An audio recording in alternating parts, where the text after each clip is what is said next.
I første fase af afhøringen går det ud på at nedbryde den mistænkte.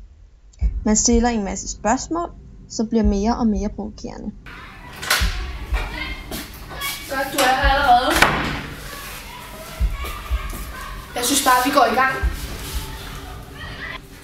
Siger navnet Mia Jensen dig noget? Burde det? Vi er i gang med at undersøge sagen om hendes mor. Kan du se nogen grund til, at vi kigger nærmere på dig?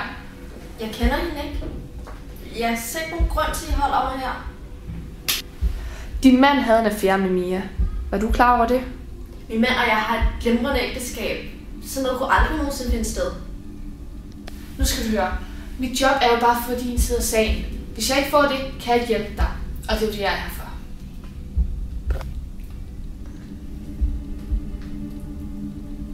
Jeg kan se, hvad du mener. Men jeg har ikke lyst til at udtale mig, uden at min advokat er her. Det nægter jeg at gøre.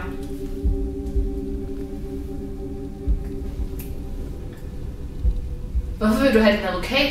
Er du da skyldig? Uskyldige mennesker tør godt snakke med politiet. Vi er jo til for at hjælpe.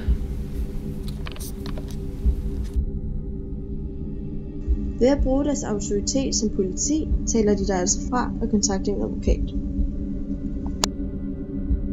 I anden fase bruger politiet virkemidler, som for eksempel at rykke tættere på den mistænkte for at virke intimiderende.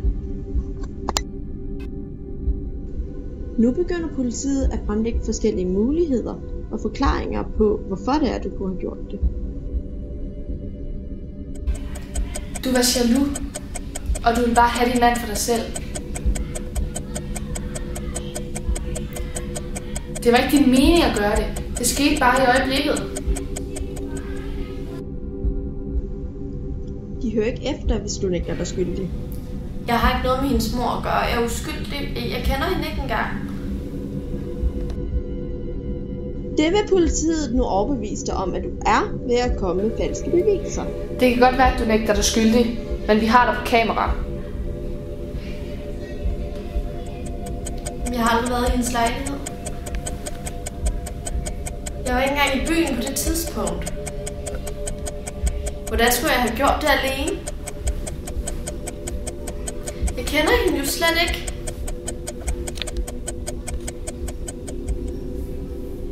Min fingeraftryk på pistolen. Jamen, har jeg så gjort det? Kan det virkelig passe?